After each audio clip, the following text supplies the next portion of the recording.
Muy buenas, bienvenidos al nuevo vídeo. Hoy os traigo el examen de filosofía para la EBAU en Andalucía. Vamos a ver un poco el formato de examen, cómo ha variado respecto a la selectividad tradicional, y lo vamos a hacer viendo las directrices que marca la Junta de Andalucía. Estas directrices tienen que ser tenidas en cuenta por todos los centros a la hora de preparar al alumnado. Bueno, lo primero que tenemos que saber es que tenemos dos bloques de estudio. El bloque 1, que abarca Platón y Descartes, y el bloque 2, que abarca Tomás de Aquino y Kant.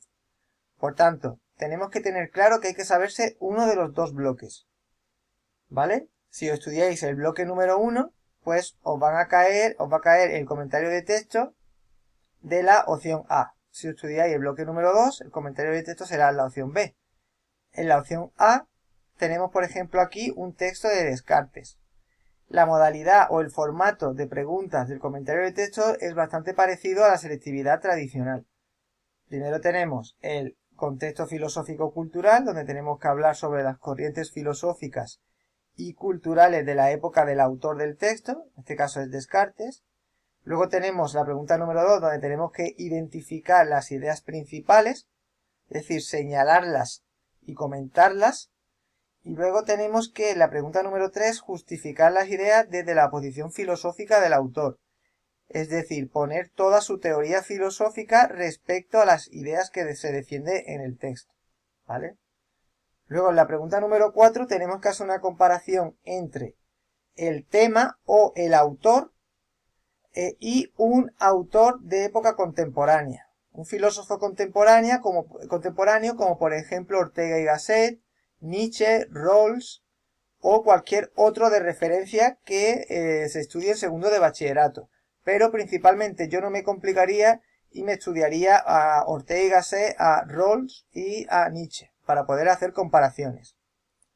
La pregunta número 5 tenemos que razonar sobre la actualidad de las ideas contenidas en el texto. Es decir, tenéis que responder a la pregunta si son vigentes todavía esas ideas que se defendían en el documento y de qué forma está vigente. Poner ejemplos concretos de la vigencia de dichas ideas en la actualidad. Luego, la pregunta número 6, tenemos que rellenar huecos. Y estos huecos que tenemos que rellenar van a ser sobre el otro autor del bloque, que en este caso es Platón. Si cayese un texto de Platón, las preguntas de rellenar huecos serían de Descartes, ¿vale?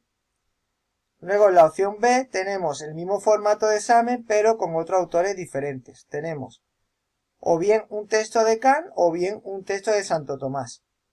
Las preguntas son las mismas, es decir, contexto filosófico-cultural, defensa de la actualidad de las ideas del texto, comparación con un filósofo contemporáneo, ¿vale? Y luego la pregunta de rellenar hueco, pues sobre el otro autor.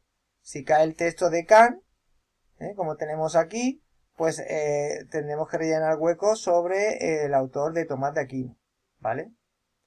Bueno, como veis, es un examen más fácil que la antigua selectividad, porque no tenéis que estudiar tanto, podéis limitaros a estudiar una de las dos opciones. Es decir, el examen sería dos temas, nada más, Platón y Descartes.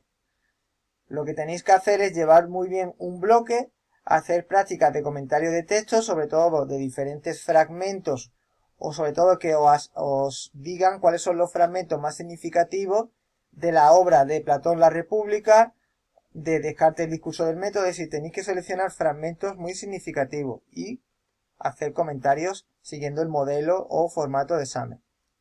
Bueno, pues nosotros seguimos y cualquier duda que tengáis, pues me podéis preguntar en la caja de comentarios. Voy a poner un enlace a las directrices para que la podáis descargar, sobre todo para todos aquellos alumnos que os presentáis en Andalucía. Bueno, pues seguimos en contacto.